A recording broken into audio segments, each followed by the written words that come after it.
स्वागत है आप सभी का आर के स्टोरी ऑफ ड्रीम पर। मैं हूं आपकी होस्ट और आज मैं आपके लिए लेकर आई हूं एक ऐसी रोमांचक कहानी Ananya the crown beyond blood a sequel to return of the illegitimate daughter, जो आपको शुरुआत से लेकर अंत तक बांधे रखेगी। अध्याय 115। ओस्लो से घोषणा। एक सामान्य से मंगलवार की सुबह आधिकारिक राजनयिक चैनलों के माध्यम से ये कॉल आया। ओस्लो स्थित एक अंतर्राष्ट्रीय शासन और मानवाधिकार फाउंडेशन की एक प्रतिनिधि ने अनन्या को पूरी औपचारिक गंभीरता के साथ सूचित किया कि उन्हें उनके संगठन के सर्वोच्च सम्मान के लिए चुना गया है, एक वैश्विक पुरस्कार जो प्रतिवर्ष उन व्यक्तियों को प्रदान किया जाता है जिनके काम ने बड़े पैमाने पर संस्थागत जवाबदेही को स्पष्ट रूप से बदल दिया हो। उसी अभिलेखागार आर्काइव रूम में बैठी हुई अनन्या, जहां इस कहानी के 3 दशक सामने आए थे, पूरी तरह से चौंकते हुए बोली, इसमें कोई गलती जरूर हुई होगी। मैं एक भारतीय राज्य में एक फाउंडेशन, एक मध्यस्थता पहल और एक छोटी सी मेंटरशिप फेलोशिप चलाती हूँ। मैं ठीक उस पैमाने पर काम नहीं कर रही हूँ जिस पर आपके पिछले सम्मानित लोग करते रहे हैं। प्रतिनिधि ने नरमी से कहा, राजकुमारी सिंह, हमारी चयन समिति ने आपके काम की समीक्षा करने में 11 महीने बिताए। मूल राजगढ़ ट्रस्ट, अब कई भारतीय राज्यों में काम कर रहे राष्ट्रीय नीति ढांचे, सीमा पार संसाधन विवादों पर चंडगढ़ की संधि के प्रभाव, और अब अमारा वांजिरू और ट्रान वान मिन्ह जैसे मेंटीज के माध्यम से 3 महाद्वीपों में फेलोशिप के स्पष्ट प्रभाव को देखा गया है, जिन्होंने अपने काम की सफलता के बारे में दिए गए अपने सार्वजनिक बयानों में विशेष रूप से आपके मार्गदर्शन का उल्लेख किया है। समिति ने इसे सीमावर्ती मामला नहीं माना।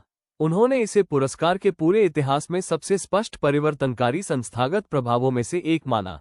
कॉल समाप्त होने के बाद अनन्या काफी देर तक इस खबर के बारे में सोचती रही और उसे उन बाहरी सराहनाओं का अजीब सा वजन महसूस हुआ जो ऐसे काम के लिए मिल रही थी जिसे उसने कभी भी अपनी सोच में सम्मान या पुरस्कार के लिए नहीं किया था।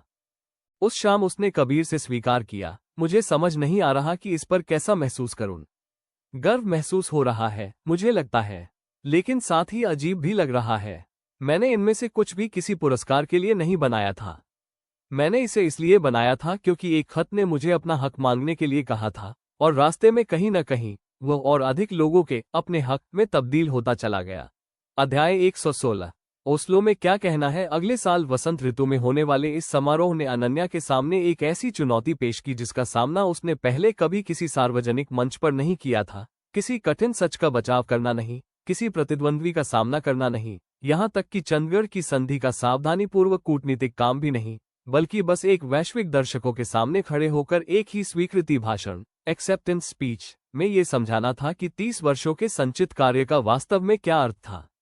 उसने हफ्तों तक मसौदा तैयार करने और उसे फिर से लिखने में बिता दिए, और उसे हर वो संस्करण नापसंद आया जो संस्थागत उपलब्धियों, ट्रस्ट के आंकड़ों, ढांचे की पहुंच और फेलोशिप के अंतर्राष्ट्रीय प्रभाव पर बहुत अधिक जोर दे रहा था, जबकि वो उन सबके पीछे छिपे गहरे और अधिक व्यक्तिगत सत्य को नहीं पकड़ पा रहा था। यह मीरा थी, जो अब मध्यस्थता पहल के भीतर अपने बढ़ते पोर्टफोलियो का नेतृत्व कर रही थी, जिन्होंने आखिरकार वो अंतर्दृष्टि, इनसाइट प्रदान की जिसने भाषण के सही स्वरूप को उजागर किया। अपने घर की अब नियमित यात्राओं में से एक के दौरान एक और मसौदे को पढ़ते हुए मीरा ने टिप्पणी की, आप इस काम को समझाने की कोशिश करती रहती हैं। शायद आपको इसके बजाय बस उस पत्र को समझाना चाहिए। बाकी सब कुछ वास्तव में सिर्फ वही है जो आपकी दादी की लिखावट की 2 पंक्तियों द्वारा चुपचाप स्वीकार करने से मना करने के बाद हुआ था। अनन्या ने इस पर विचार किया और तुरंत ये पहचान लिया कि उसकी बेटी ने बिल्कुल सही कमी को पहचान लिया था।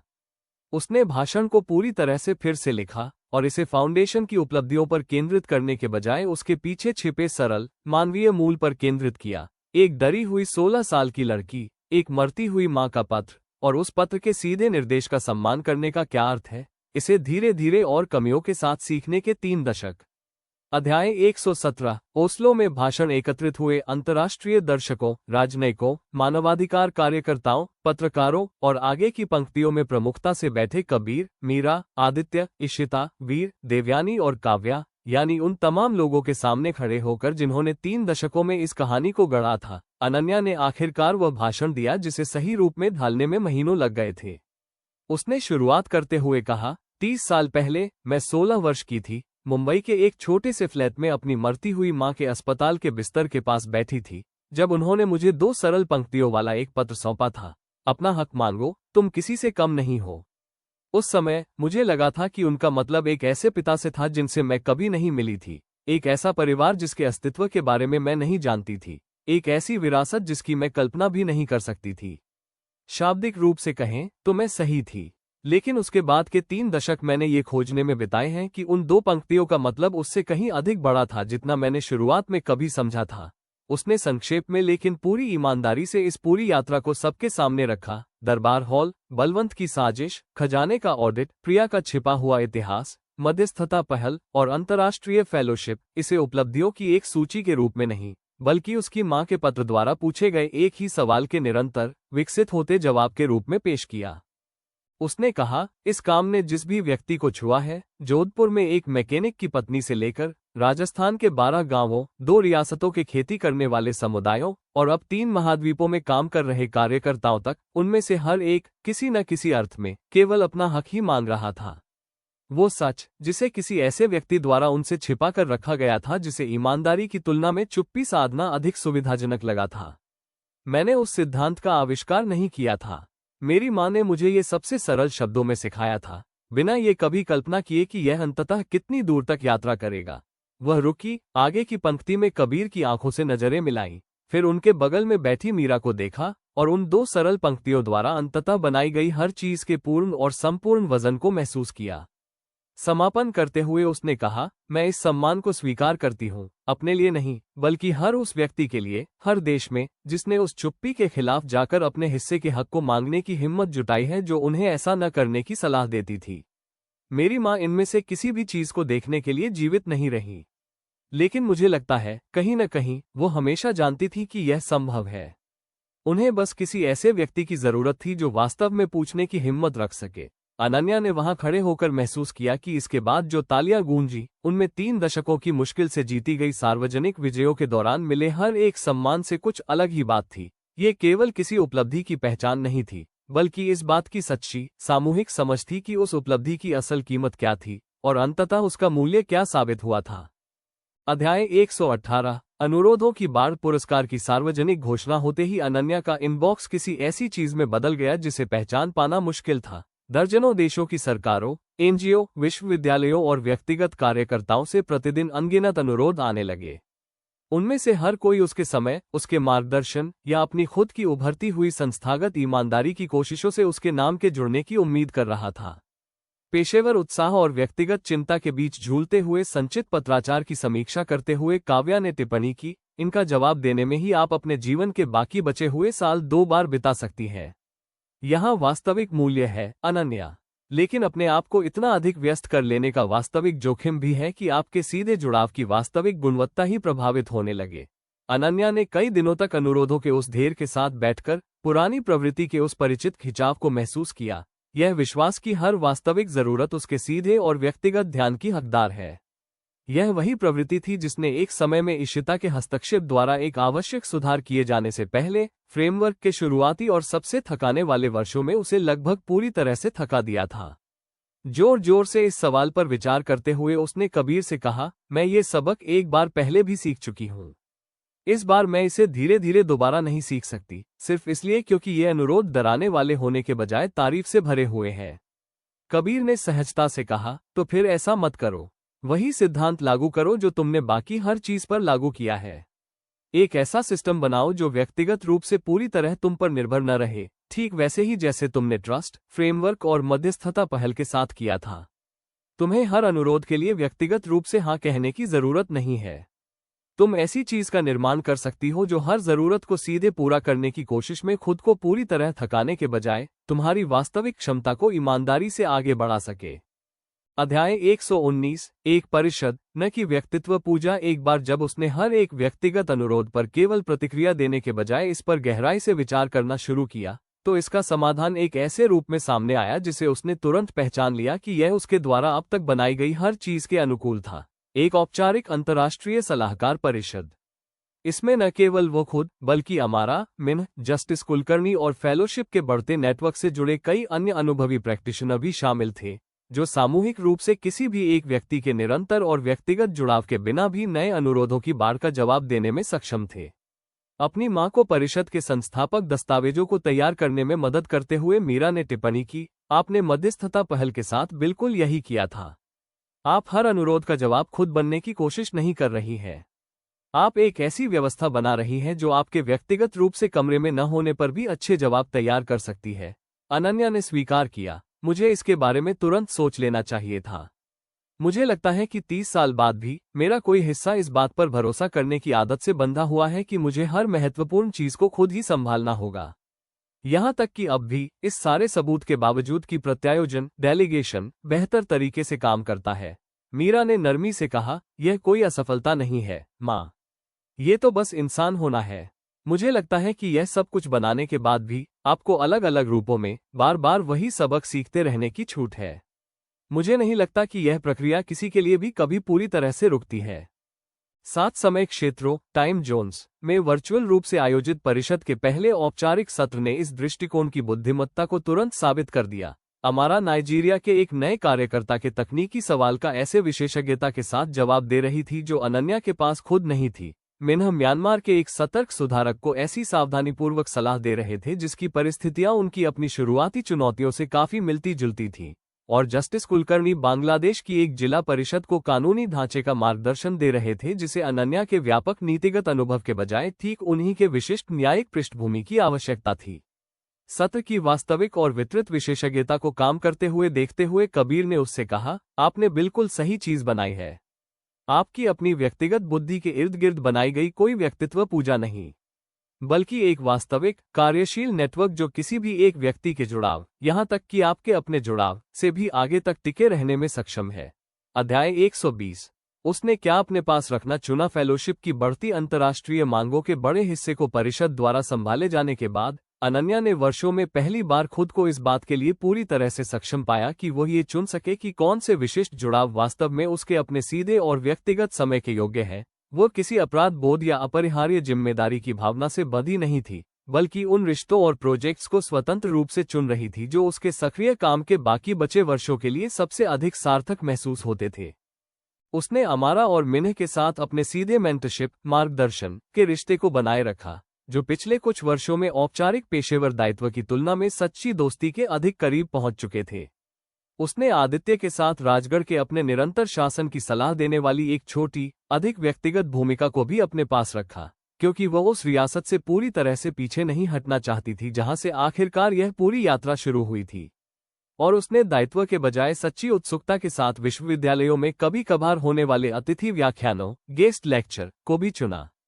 अपने काम के बुनियादी सिद्धांतों को ऐसे युवा छात्रों को समझाते हुए उसे अप्रत्याशित आनंद मिला, जो इतने छोटे थे कि कभी कभी उन्हें दशकों पहले राजगढ़ के दरवाजों पर अनिश्चित खड़ी अपनी 16 साल की खुद की याद दिला देते थे। उसने वास्तविक प्रयास और सच्ची राहत के साथ यह सीख लिया कि बाकी सब कुछ कैसे छोड़ा जाता है। परिषद मध्यस्थता पहल के अपने नेतृत्व और व्यापक नेटवर्क के भीतर मीरा के बढ़ते अधिकार पर भरोसा करते हुए उसने उन चीजों को जाने दिया जिनके लिए अब उसके व्यक्तिगत और सीधे जुड़ाव की आवश्यकता नहीं थी।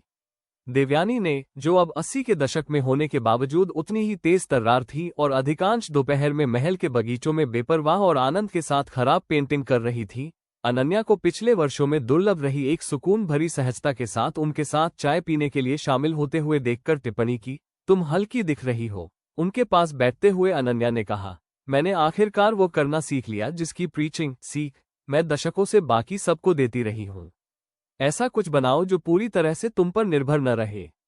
तकनीकी रूप से मैंने इसे सालों पहले बना लिया था, बस खुद पीछे हटने के लिए इस पर भरोसा करने में मुझे काफी अधिक समय लग गया।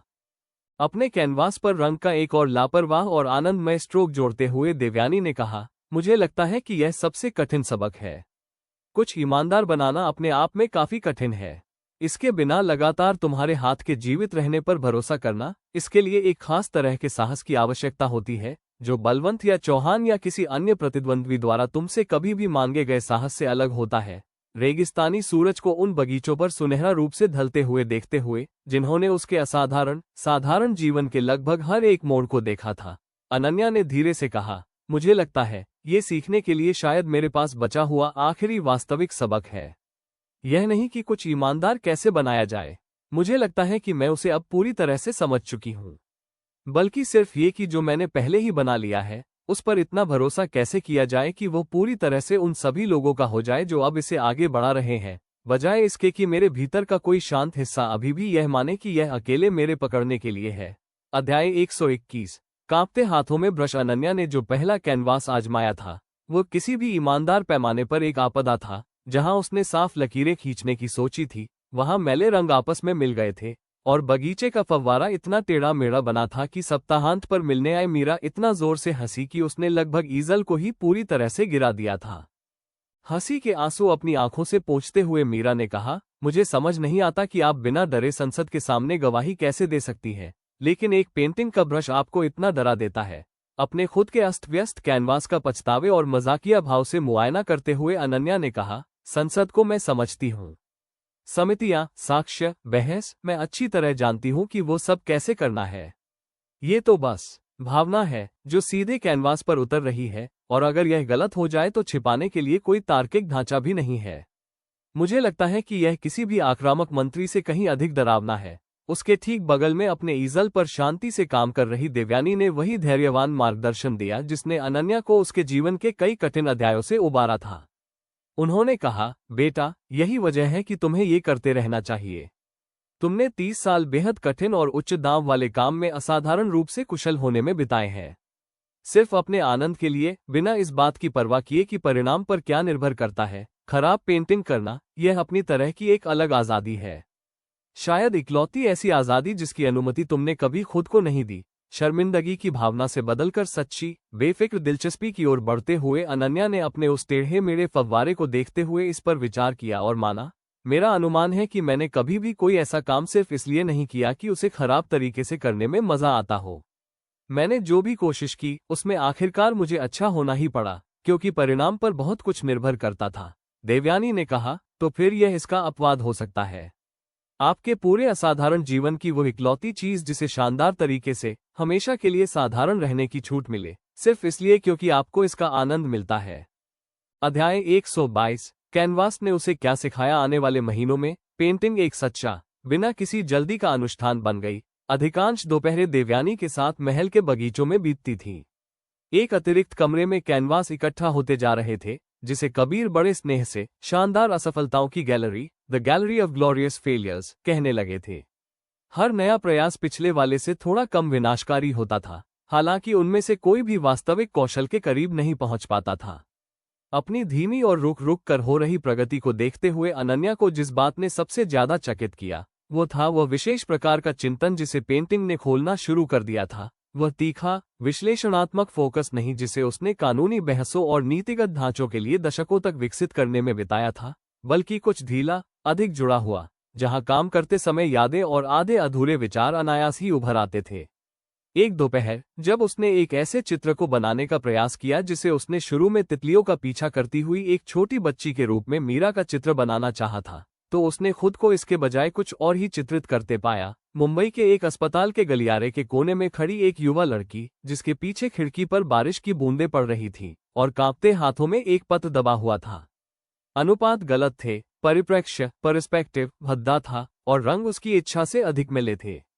लेकिन उस रचना में कुछ तो ऐसा था, भले ही वो अधूरा था, जिसने एक ऐसे भावनात्मक सत्य को पकड़ लिया था जिसे उसने कभी भी अपने सावधानी से लिखे गए संस्मरण में पूरी तरह से व्यक्त करने में कामयाबी हासिल नहीं की थी। कबीर ने उस तैयार, अधूरे कैनवास को एक ऐसे भाव से घूरते हुए पाया जिसे वह पूरी तरह पढ़ नहीं पा रहे थे, और टिप्पणी की, यह वाला अलग है। अनन्या ने धीरे से कहा, मुझे लगता है कि मैंने आखिरकार चित्रित कर दिया है कि उस रात वास्तव में कैसा महसूस हुआ था, बजाय इसके कि पीछे मुड़कर 30 वर्षों के अनुभवों के साथ देखने पर मुझे क्या महसूस करने की याद है। मुझे लगता है कि उस कहानी में अंतर है जो आप अंततः किसी कठिन क्षण के बारे में खुद को सुनाते हैं, और उससे गुजरने के वास्तविक, कच्चे, असंशोधित अनुभव में अंतर होता है, तब भी जब आप यह नहीं जानते थे कि इसका अंत कैसे होगा। अध्याय 123। एक अप्रत्याशित गैलरी। धीरे धीरे जमा होती हुई ये पेंटिंग्स एक ऐसी चीज में बदल गई जिसकी अनन्या ने शुरुआत में उम्मीद नहीं की थी। किसी भी पारंपरिक कलात्मक अर्थ में ये कार्यों का कोई सुसंगत संग्रह नहीं था, बल्कि उसके अपने आंतरिक जीवन का एक सच्चा, ईमानदार दृश्य रिकॉर्ड था, जो उस अधिक सार्वजनिक कहानी के साथ साथ सामने आ रहा था जिसे संस्मरण पहले ही बयां कर चुका था।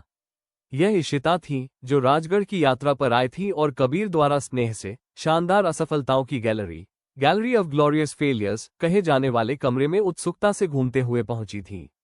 उन्होंने ही सबसे पहले ये सुझाव दिया कि इन पेंटिंग्स को परिवार के निजी मनोरंजन से आगे भी देखा जाना चाहिए। मुंबई के अस्पताल के गलियारे वाले कैनवास को पूरी तन्मयता से देखते हुए इशिता ने कहा, ये सिर्फ ऐसी खराब पेंटिंग्स नहीं हैं जिन्हें लेकर आप विनम्रता दिखा रही है।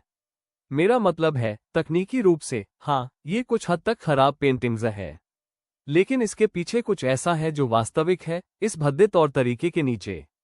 मुझे लगता है कि लोग वास्तव में इसे देखना चाहेंगे, अनन्या।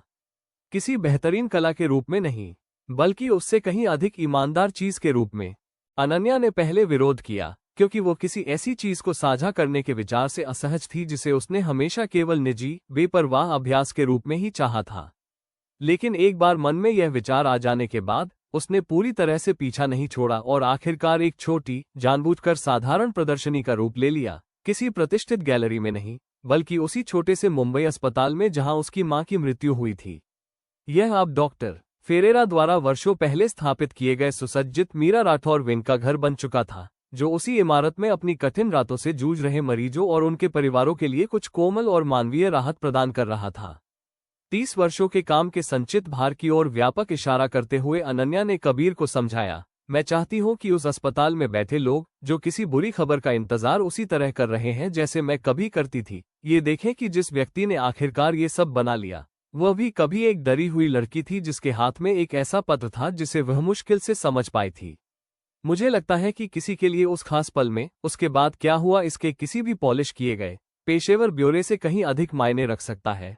बिना किसी बड़े प्रेस कवरेज के चुपचाप शुरू की गई इस छोटी सी प्रदर्शनी को ठीक वैसी ही प्रतिक्रिया मिली जैसी अनन्या ने उम्मीद की थी। कोई तीखी आलोचना या प्रशंसा नहीं, बल्कि मरीजों और परिवारों का वह खास, शांत सुकून था जिन्होंने उसकी ईमानदारी से अधूरी पेंटिंग्स में यह अनुमति पाली थी कि वे बिना किसी ऐसे दिखावे के खुद को पूरी तरह अनिश्चित और डरा हुआ महसूस करने के हकदार हैं, जिसे वे अभी तक हासिल नहीं कर पाए थे। अध्याय 124 गांवों की एक यात्रा। मूल ट्रस्ट की स्थापना की 30वीं वर्षगांठ पर अनन्या ने एक ऐसा फैसला लिया जिस पर वह महीनों से चुपचाप विचार कर रही थी। मूल 12 गांवों की एक व्यक्तिगत, अनधिकृत यात्रा। ये प्रेस कवरेज और औपचारिक भाषणों वाला कोई औपचारिक अवसर नहीं था, बल्कि वो बस खुद वहां जाना चाहती थी, ताकि अपनी आंखों से देख सके कि 3 दशकों की सावधानीपूर्वक और ईमानदार मेहनत ने वास्तव में क्या निर्माण किया है। शुरुआत में उसने अकेले ही यात्रा की, इससे पहले कि कबीर ने उसके साथ जाने की जिद की, और उसने गांवों को इस तरह से बदला हुआ पाया कि रिपोर्टों और आंकड़ों के जरिए ढांचे की प्रगति को दशकों तक ट्रैक करने के बाद भी वे उसे गहराई से प्रभावित करने में कामयाब रहे। चंदपुरा का क्लिनिक, जो कभी बाढ़ से लगभग तबाह हो चुका था, अब एक पूरी तरह से सुसज्जित क्षेत्रीय स्वास्थ्य केंद्र के रूप में खड़ा था जो मूल गांव की अपनी आबादी से परे हजारों लोगों की सेवा कर रहा था। वो स्कूल जहां कमलाबाई ने कभी संशय और झुर्रियों से भरी उम्मीद के साथ उसका हाथ पकड़ा था, अब बच्चों की 3 पीढ़ियों को शिक्षित कर रहा था जो अपने गांव को एक ऐसी जगह के रूप में कभी नहीं जानते थे जहां भरोसेमंद साफ पानी, काम करने वाली स्वास्थ्य सेवा या ईमानदार स्थानीय शासन न हो। उसी क्लिनिक में, जिसे उसकी दादी कभी पूरा होने की उम्मीद नहीं करती थी, उसने कमलाबाई की पोती को खुद एक युवा डॉक्टर के रूप में काम करते हुए पाया। उस युवा डॉक्टर ने दशकों बीत जाने के बावजूद अनन्या को तुरंत पहचान लिया और कहा, मेरी दादी मुझे उस राजकुमारी के बारे में बताया करती थी जो सिर्फ एक वादा लेकर आई थी। उन्होंने कहा था कि उन्हें पहले इस पर विश्वास नहीं हुआ था। उन्होंने अपने निधन से पहले मुझसे कहा था कि इस क्लिनिक को सचमुच बनते देखना उनके जीवन का सबसे गर्व का पल था। जब उन्हें यह एहसास हुआ कि वे गलत थीं। अनन्या को इस कहानी की शुरुआत की शुरुआती गवाहों में से कई लोगों की तरह अब इस दुनिया में न रही कमलाबाई की याद में गहरे कृतज्ञता के साथ साथ पुराने, परिचित दुख का एहसास हुआ, लेकिन उनका वह संदेह एक पीढ़ी के बाद ठीक उसी प्रकार के विश्वास में बदल गया था जिसे पूरा ढांचा अंततः अर्जित करने के लिए बनाया गया था। अध्याय 125 अगली पीढ़ी के साथ एक बातचीत। अपने द्वारा देखे गए हर एक गांव में अनन्या ने पाया कि वो ट्रस्ट के शुरुआती काम के मूल लाभार्थियों से नहीं, बल्कि उनके बच्चों और पोते पोतियों से बातचीत में उलझ गई थी। उनमें से कई लोग अब इस दुनिया में नहीं थे, और यह एक ऐसी पीढ़ी थी जो पूरी तरह से उस दुनिया में बड़ी हुई थी जिसे इस ढांचे ने बनाया था। इस नई पीढ़ी के लिए पारदर्शी शासन, ईमानदार सार्वजनिक बही खाते, पब्लिक लेजर्स और काम करने वाली सामुदायिक देखरेख कोई असाधारण उपलब्धियां नहीं थी, बल्कि यह महज इस बात का सामान्य और अपेक्षित रूप था कि चीजें कैसे काम करती है। यात्रा के अंतिम दिन गांवों के बीच गाड़ी चलाते हुए उसने कबीर से स्वीकार किया, यह अजीब है। मैंने अपनी पूरी वयस्क जिंदगी एक ऐसी व्यवस्था को बनाने में बिताई क्योंकि उसकी अनुपस्थिति ने बहुत अधिक पीड़ा पैदा की थी। अब मैं ऐसे युवाओं से मिल रही हूं जिन्होंने उस अनुपस्थिति को कभी महसूस ही नहीं किया है। वे इसे किसी असाधारण चीज के रूप में नहीं देखते, वे इसे बिल्कुल सामान्य रूप में लेते हैं। कबीर ने पूछा, लेकिन क्या आखिरकार यही लक्ष्य नहीं था? आप कभी नहीं चाहती थी कि लोग हमेशा के लिए बुनियादी ईमानदारी और काम करने वाले बुनियादी ढांचों के लिए आभारी बने रहें? आप चाहती थी कि यह इतना सामान्य हो जाए कि आखिरकार किसी को ये याद रखने की भी जरूरत न पड़े कि इसे पहली बार बनाने में कितनी कीमत चुकानी पड़ी थी। परिचित रेगिस्तानी परिदृश्य को अपनी आंखों के सामने से गुजरते हुए देखते हुए अनन्या ने इस बात पर विचार किया। ये वही सड़कें थीं जिन पर उसने दशकों पुराने घोटाले की जांच करने वाली एक दृढ़ और डरी हुई युवती के रूप में कभी यात्रा की थी, और जो अब अच्छी तरह से काम करने वाले फलते फूलते समुदायों के बीच केवल एक साधारण रास्ता बनकर रह गई थी। उसने धीरे से कहा, मुझे लगता है कि आप सही कह रहे हैं। मुझे लगता है कि यह वास्तव में सफलता का सबसे अजीब और सबसे पूर्ण रूप है, किसी ऐसी चीज को इतने पुख्ता तरीके से बनाना कि आखिरकार लोग ये भूल जाएं कि यह कभी भी उस स्थिति के अलावा कुछ और थी जो स्वाभाविक रूप से होती है। मेरी अपनी बेटी की पीढ़ी उन चीजों को पहले से ही सहज रूप से स्वीकार करती है जिन्हें स्थापित करने में मेरी पूरी वयस्क जिंदगी बीत गई। ये किसी चीज को मिटाना नहीं है।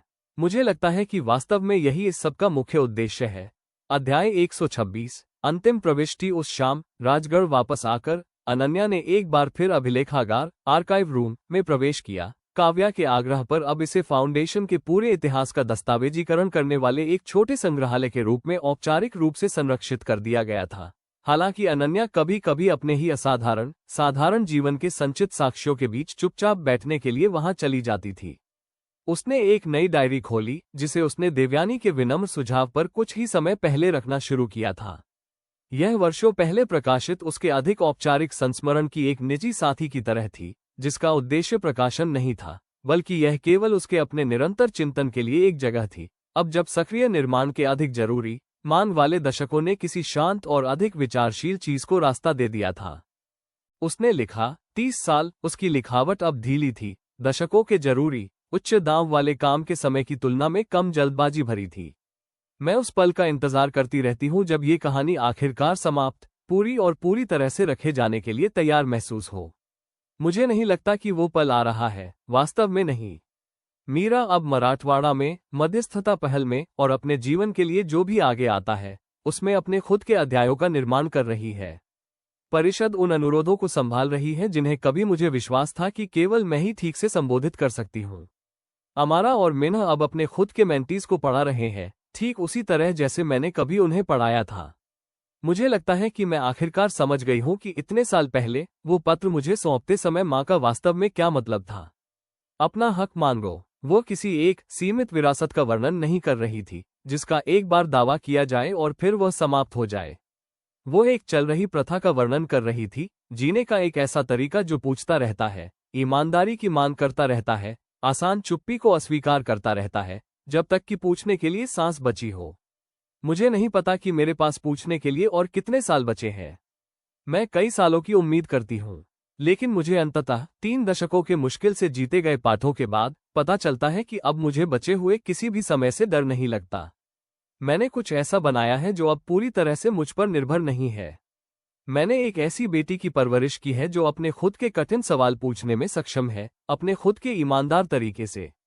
मैंने उन लोगों से प्यार किया और पूरी तरह से प्यार पाए जिन्होंने कभी मुझसे यह नहीं कहा कि मैं वास्तव में जैसी हूं उसके अलावा कुछ और बनूं। मुझे लगता है यह इस बात का वास्तविक उत्तर है कि यह पत्र अंततः क्या बन गया। कोई सिंहासन नहीं, कोई फाउंडेशन नहीं, यहां तक कि खुद सत्य भी नहीं जिसका पूरी तरह से दावा किया गया हो। बस इतना ही, एक ऐसा जीवन जो ईमानदारी से जिया गया, पूरी तरह से मांगा गया और उन सभी को स्वतंत्र रूप से दे दिया गया जिन्हें ये सीखने की जरूरत थी कि उन्हें भी पूछने की अनुमति है। उसने डायरी बंद कर दी और उसे अपनी माँ के मूल पत्र के बगल में सावधानी से रख दिया, जो अभी भी संरक्षित था, दशकों के उपयोग से अभी भी नरम था, जिसकी स्याही थोड़ी फीकी पड़ गई थी लेकिन हर शब्द अभी भी पूरी तरह से स्पष्ट रूप से पढ़ने योग्य था, और एक पूर्ण ईमानदारी से जिए गए जीवन की शांत संचित शांति में वह काफी देर तक बैठी रही। अध्याय 127। गहरी जेबों वाली एक कंपनी। वो पत्र राजगढ़ के औपचारिक मंत्रिस्तरीय चैनलों के माध्यम से पहुंचा, जिसे कॉर्पोरेट कूटनीति की सावधानीपूर्वक और आदरपूर्ण भाषा में तैयार किया गया था। सार्थक मिनरल्स नामक एक खनन समूह ने मूल 12 ट्रस्ट गांवों में से कई के नीचे पारस्परिक रूप से लाभकारी संसाधन विकास के अवसरों पर चर्चा करने के लिए एक प्रारंभिक बैठक का अनुरोध किया था। हाल ही में किए गए भूवैज्ञानिक सर्वेक्षणों से कथित तौर पर वहां महत्वपूर्ण अप्रयुक्त लिथियम भंडारों की पहचान हुई थी। आदित्य ने दरबार हॉल की काउंसिल टेबल पर सर्वेक्षण डेटा फैलाते हुए गंभीर स्वर में कहा, वे चंदपुरा के नीचे खनन करना चाहते हैं और इसके अलावा 2 अन्य गांवों के नीचे भी। भंडार जाहिर तौर पर इतने बड़े हैं कि सार्थक के शुरुआती प्रस्ताव में लगभग 4000 निवासियों के लिए विस्थापन मुआवजा पैकेज शामिल है। अनन्या ने अपने ऊपर एक ठंडी और दर्दनाक रूप से परिचित सी ठंडक महसूस की। ये बलवंत का जहर नहीं था, चौहान का राजनीतिक इशारा भी नहीं था, बल्कि उसी अंतर्निहित खतरे का एक नया, अधिक आधुनिक रूप था। शक्तिशाली हित जो किसी समुदाय के घर को केवल एक ऐसी बाधा मानते थे जिसे कुशलतापूर्वक साफ किया जाना चाहिए, और इस बार इसे पुराने जमाने के भ्रष्टाचार के बजाय आर्थिक विकास और हरित ऊर्जा परिवर्तन की भाषा में सजाया गया था। उसने धीरे से कहा, वे मुआवजे की पेशकश कर रहे हैं, जिसका मतलब है कि वे पहले से ही जानते हैं कि इसके लिए वास्तविक सहमति की आवश्यकता होगी, या कम से कम उसके दिखावे की तो जरूरत होगी ही। ये सीधे तौर पर जमीन हड़पने से कहीं अधिक खतरनाक है। इसका मतलब है कि वे इस बात को लेकर काफी चतुर रहेंगे कि वे इसे कैसे आगे बढ़ाते हैं। आदित्य ने पूछा, हम क्या करें? अनन्या ने दशकों बीत जाने के बावजूद अपने भीतर पुराने, परिचित दृढ़ संकल्प को फिर से लौटते हुए महसूस किया और कहा, हम वही करेंगे जो हमने हमेशा किया है। हम ये सुनिश्चित करेंगे कि वास्तव में प्रभावित समुदायों के पास वो हर एक ईमानदार जानकारी हो जिसकी उन्हें अपना भविष्य तय करने के लिए आवश्यकता है, बजाय इसके कि हम किसी खनन कंपनी के सावधानीपूर्वक तैयार किए गए प्रस्ताव को उस फैसले की शर्तें तय करने दें। अध्याय 128। मीरा ने कमान संभाली। खनन विवाद के शुरू होने के बाद पहली बार अनन्या ने जानबूझकर और सचेत रूप से पीछे हटने का फैसला किया। ऐसा इसलिए नहीं कि यह खतरा उसे पहले की तरह गंभीर नहीं लगा, बल्कि इसलिए क्योंकि उसने मीरा की इस संकट के प्रति आश्वस्त और सक्षम भागीदारी को देखते हुए यह महसूस किया कि यह खास लड़ाई उस अगली पीढ़ी के लिए अधिक उपयुक्त थी जो अब इस विरासत को सक्रिय रूप से आगे बढ़ा रही थी। खनन के खतरे पर चर्चा करने के लिए बुलाई गई एक पारिवारिक परिषद के दौरान मीरा ने अपनी मां से सीधे तौर पर कहा, मैं इसका नेतृत्व करना चाहती हूं। ऐसा इसलिए नहीं कि मैं आपके अनुभव का सम्मान नहीं करती, बल्कि इसलिए क्योंकि मुझे लगता है कि यह साबित करने का समय आ गया है कि मैं मध्यस्थता पहल के पूर्ण संसाधनों के साथ खुद अपने दम पर किसी इतने महत्वपूर्ण मामले को संभाल सकती हूं, बजाय इसके कि मैं हमेशा उन मामलों में काम करूं जिनके लिए आपने या जस्टिस कुलकर्णी ने शुरुआत में ढांचा तैयार किया था। अनन्या ने अपनी बेटी की अब पूरी तरह से अर्जित की गई क्षमता के लिए सुरक्षात्मक प्रवृत्ति और सच्चे सम्मान के बीच के उस परिचित तनाव को महसूस किया जिससे उसने मीरा के पूरे वयस्क विकास के दौरान मुकाबला किया था। उसने सावधानी से कहा, यह एक गंभीर खतरा है। इसमें असली पैसा, असली राजनीतिक प्रभाव और हजारों लोगों के विस्थापन का वास्तविक जोखिम शामिल है। मैं चाहती हूं कि आप इसका नेतृत्व करें क्योंकि मुझे आप पर पूरा भरोसा है। मैं ये भी चाहती हूं कि आप जानें कि आप किसी भी समय मुझ पर, आदित्य पर या जस्टिस कुलकर्णी पर भरोसा कर सकती हैं और इसे किसी भी तरह की असफलता नहीं माना जाएगा। मीरा ने उसी स्थिर, पक्के आत्मविश्वास के साथ कहा जिसे अनन्या को दशकों पहले इसी हॉल में खड़े होकर इस परिवार की कहानी में अपनी खुद की जगह का दावा करते समय खुद महसूस हुआ था। मैं जानती हूं, मैं ये साबित करने की कोशिश नहीं कर रही हूं कि मुझे मदद की जरूरत नहीं है। मैं तो ये साबित करने की कोशिश कर रही हूं कि मैं इतनी महत्वपूर्ण चीज का नेतृत्व कर सकती हूं और फिर भी यह अच्छी तरह जान सकती हूं कि इसके लिए मदद कब मांगनी चाहिए। जब मीरा ने औपचारिक रूप से कार्यभार संभाला तो उसके तौर तरीकों ने पूरी तरह से उसके अपने नए और अनोखे अंदाज को दिखाया। उसने सार्थक के लिथियम दावों को सत्यापित करने के लिए केवल एक स्वतंत्र भूवैज्ञानिक सर्वेक्षण ही नहीं कराया, बल्कि एक समानांतर, समुदाय नेतृत्व वाली मूल्यांकन प्रक्रिया भी शुरू की। इससे गांव के निवासियों को कंपनी के मुआवजा प्रस्तावों का मूल्यांकन करने में सीधे और संरचित रूप से अपनी बात रखने का मौका मिला, बजाय इसके कि उन्हें स्वीकार करने या अस्वीकार करने के लिए केवल विशेषज्ञों के निष्कर्षों के सामने छोड़ दिया जाए। अपनी बेटी के विस्तृत सामुदायिक सहभागिता ढांचे की समीक्षा करते हुए अनन्या ने कबीर से टिप्पणी की, वो कुछ ऐसा बना रही है जिसे मैं कभी पूरी तरह से नहीं बना पाई थी। केवल तथ्यों के बारे में पारदर्शिता नहीं, बल्कि इस बात में वास्तविक, संरचित भागीदारी की उन तथ्यों का समुदाय के अपने भविष्य के लिए क्या अर्थ होना चाहिए। अध्याय 129। चंदपुरा ने क्या फैसला किया? लगभग 6 महीनों तक सभी 3 प्रभावित गांवों में चली सावधानीपूर्वक और व्यवस्थित सामुदायिक मूल्यांकन प्रक्रिया ने सार्थक के आशावादी प्रस्ताव या अनन्या की शुरुआती सुरक्षात्मक प्रवृत्ति की तुलना में एक कहीं अधिक जटिल तस्वीर पेश की। ट्रस्ट के दशकों के सावधानीपूर्वक काम के बावजूद राष्ट्रीय औसत से काफी गरीब बने रहे समुदायों के लिए वास्तविक महत्वपूर्ण आर्थिक अवसर और विस्थापन, पर्यावरण को होने वाले नुकसान और पैतृक भूमि के संबंधों के नुकसान को लेकर ऐसे वास्तविक वैध डर जिन्हें कोई भी मुआवजा पैकेज पूरी तरह से दूर नहीं कर सकता था। मूल्यांकन के विस्तृत निष्कर्षों को पूरी पारिवारिक परिषद के सामने रखते हुए मीरा ने बताया, यह मामला एक अच्छी कंपनी बनाम ईमानदार ग्रामीणों जितना सीधा नहीं है। कुछ निवासी वास्तव में इस विकास चाहते हैं क्योंकि उनका मानना है कि मुआवजा और बुनियादी ढांचे का निवेश उनके बच्चों के आर्थिक भविष्य को बदल सकता है। अन्य लोग इसके कड़े खिलाफ हैं और इसे ठीक उसी तरह का शोषण मान रहे हैं जिसे रोकने के लिए मूल ट्रस्ट का निर्माण किया गया था। मेरा काम ये तय करना नहीं है कि कौन सा समूह सही है। मेरा काम ये सुनिश्चित करना है कि चंदपुरा अंततः जो भी निर्णय ले वो पूरी ईमानदार जानकारी और परिणाम पर वास्तविक सामूहिक अधिकार के साथ लिया जाए, न कि या तो सार्थक के प्रस्ताव को कंपनी की शर्तों पर स्वीकार किया जाए या बिना वास्तविक विचार के केवल संदेह के आधार पर इसे खारिज कर दिया जाए। एक संरचित और पारदर्शी सामुदायिक मतदान के माध्यम से हासिल किया गया अंतिम परिणाम, जिसे मीरा की टीम ने उत्साहपूर्ण विकास समर्थकों या विरोधियों द्वारा अभिजात वर्ग के कब्जे एलीट कैप्चर के बजाय वास्तविक प्रतिनिधित्व सुनिश्चित करने के लिए सावधानीपूर्वक डिजाइन किया था, एक संशोधित समझौते के रूप में सामने आया। इसके तहत 3 में से 2 भंडारों के लिए खनन अधिकार दिए गए, जिसमें अभूतपूर्व पर्यावरणीय सुरक्षा उपाय, एकमुश्त मुआवजे के बजाय वास्तविक दीर्घकालिक राजस्व साझाकरण रेवेन्यू शेयरिंग और यदि सहमत पर्यावरणीय मानकों का उल्लंघन किया जाता है तो संचालन को रोकने का पूर्ण सामुदायिक अधिकार शामिल था। वहीं दूसरी ओर चंदपुरा, जो दशकों पहले अनन्या की अपनी शादी की तैयारियों को लगभग तबाह कर चुके बाढ़ परीक्षित क्लिनिक का घर था, ने निरंतर कृषि विकास के पक्ष में गांव की जमीन को सुरक्षित रखते हुए खनन प्रस्ताव को पूरी तरह से खारिज करने के लिए निर्णायक रूप से मतदान किया। अपनी बेटी के सावधानीपूर्वक किए गए काम पर सच्चे गर्व के साथ अंतिम परिणामों की समीक्षा करते हुए अनन्या ने टिप्पणी की, उन्होंने हर गांव में अलग अलग फैसले लिए। मुझे लगता है कि यह बिल्कुल सही है।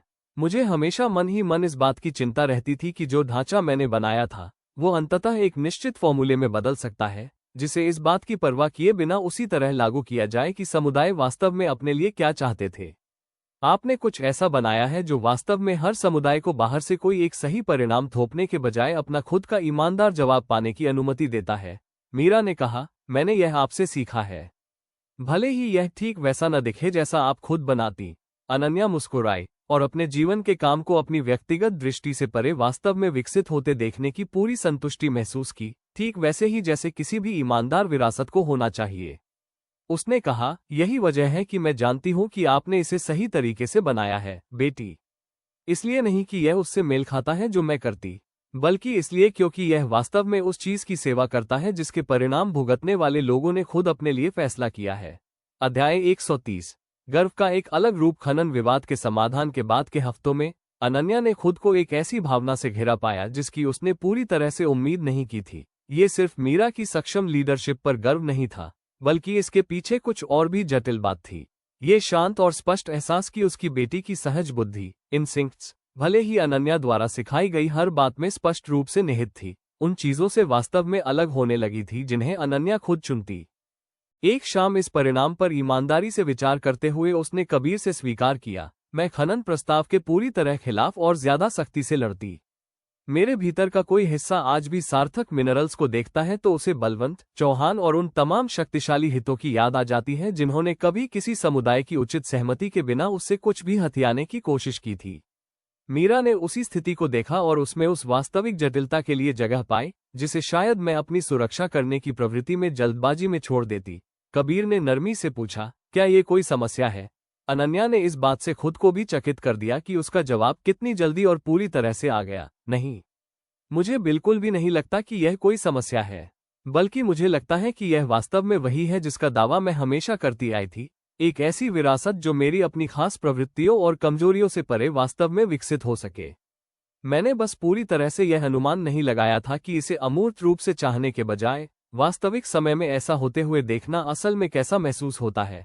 उसे दशकों पहले अपने पिता की याद आ गई, जो धीरे धीरे एक ऐसी बेटी को वास्तविक अधिकार सौंप रहे थे जिसकी प्रवृत्तियां उनकी अपनी पीढ़ी की सतर्क, सुरक्षात्मक चुप्पी से काफी अलग थीं। ये किसी ऐसे व्यक्ति को देखने की खास कमजोरी थी जिसे आप प्यार करते हैं और जो केवल आपके द्वारा बनाई गई चीज को विरासत में लेने और सहेजने के बजाय कुछ ऐसा बना रहा है जो पूरी तरह से उसका अपना हो। उसने धीरे से कहा, मुझे लगता है मैं आखिरकार पापा के बारे में कुछ ऐसा समझ गई हूं जिसे मैं पहले कभी पूरी तरह से नहीं समझ पाई थी। ये देखना कि आपने कुछ ऐसा बनाया है जो मेरी उम्मीद से अलग है, मेरे द्वारा बनाई गई चीज का नुकसान नहीं है। यह इस बात का प्रमाण है कि मैंने जो बनाया था वह वास्तव में जीवित था और ऐसी दिशाओं में बढ़ने में सक्षम था जिनकी मैं खुद भविष्यवाणी या नियंत्रण नहीं कर सकती थी। अध्याय 131। मीरा का एक सवाल। खनन संकट के समाधान के कई महीनों बाद मीरा एक सप्ताहांत पर बिना किसी पूर्व सूचना के राजगढ़ पहुंची। उसके चेहरे पर वही सावधानीपूर्वक और गंभीर भाव था जिसे अनन्या ने एक किशोर के रूप में मध्यस्थता पहल में शामिल होने के अपने औपचारिक अनुरोध के समय तुरंत पहचान लिया था। अपनी मां के सामने अभिलेखागार आर्काइव रूम की जानी पहचानी कुर्सी पर बैठते हुए मीरा ने कहा, मैं किसी चीज के बारे में बात करना चाहती हूँ। जस्टिस कुलकर्णी इस साल के अंत में सेवानिवृत्त हो रहे हैं। पहल के बोर्ड ने मुझे उनके पद पर विचार करने के लिए कहा है ताकि मैं केवल अपने क्षेत्रीय पोर्टफोलियो का नहीं बल्कि पूरे संगठन का नेतृत्व कर सकूं। अनन्या को एक साथ कई तरह की भावनाएं महसूस हुई। जाहिर है गर्व, लेकिन साथ ही इस बात का अजीब सा एहसास भी कि उसकी बेटी की अपनी विरासत उस विशिष्ट भूमिका को औपचारिक रूप से और सार्वजनिक रूप से पीछे छोड़ने वाली थी जिसे अनन्या ने खुद इस संस्था के शुरुआती वर्षों के निर्माण में निभाया था। ये समझने से पहले कि उसकी बेटी वास्तव में क्या सोच रही है, अपनी खुद की प्रतिक्रिया को जानबूझकर नियंत्रित रखते हुए अनन्या ने पूछा, तुम क्या करना चाहती हो? मीरा ने ईमानदारी से कहा, मैं ये चाहती हूँ, लेकिन मैं पहले आपसे कुछ पूछना भी चाहती हूँ और मैं एक ईमानदार जवाब चाहती हूँ, कोई कूटनीतिक जवाब नहीं। ठीक उसी तरह जैसे आपने हमेशा बाकी सभी से ईमानदार जवाब देने का आग्रह किया था। उसने अपने विचारों को सावधानीपूर्वक इकट्ठा करते हुए थोड़ा विराम लिया। क्या इससे आपको बुरा लगेगा? मुझे उस संगठन का नेतृत्व करते हुए देखना जिसे असल में आपने बनाया है, जो समय के साथ अनिवार्य रूप से इसे मेरा आपसे ज्यादा मेरा बना देगा? अपनी बेटी द्वारा पूछे गए इस सवाल पर अनन्या ने उतनी ही सावधानीपूर्वक गंभीरता के साथ विचार किया। उसने ईमानदारी से कहा, मैं यह नाटक नहीं करूंगी कि यह कभी कभार अजीब नहीं लगेगा, लेकिन मुझे लगता है कि इसका जवाब नहीं है, किसी भी ऐसे तरीके से नहीं जिसे आपके फैसले में शामिल किया जाना चाहिए। मैंने इस काम को इसलिए बनाया क्योंकि एक खत ने मुझे अपना हक मांगने और उसके साथ कुछ ईमानदार बनाने के लिए कहा था। मैंने इसे यह उम्मीद करके कभी नहीं बनाया था कि यह ठीक वैसे ही जमा हुआ रहेगा जैसे मैंने इसे पहली बार गढ़ा था। मैंने इसे यह उम्मीद करके बनाया था कि मेरे इसके मुख्य वास्तुकार आर्किटेक्ट रहना बंद करने के बहुत बाद भी यह बढ़ता रहेगा। अगर उस विकास का मतलब यह है कि यह अंततः मेरे मुकाबले आपका अधिक वास्तविक रूप से बन जाता है, तो यह कोई नुकसान नहीं है, बेटी। एक ईमानदार विरासत असल में ऐसी ही दिखनी चाहिए। अध्याय 132। मशाल सौंपना। पूरी तरह से 6 महीने बाद मध्यस्थता पहल के नए निदेशक के रूप में मीरा की औपचारिक नियुक्ति ने सार्वजनिक रूप से उस तरह का ध्यान आकर्षित किया जो अब परिवार के सार्वजनिक जीवन के दशकों के दौरान एक परिचित लय बन चुका था। ऐसी कवरेज जिसमें अनिवार्य रूप से उसकी मां के संस्थापक कार्य का संदर्भ दिया गया था। हालांकि इस बार इसे अनन्या की अपनी व्यक्तिगत उपलब्धि के विस्तार के रूप में देखने के बजाय एक विकसित होती कहानी के अगले अध्याय के रूप में स्पष्ट रूप से प्रस्तुत किया गया था।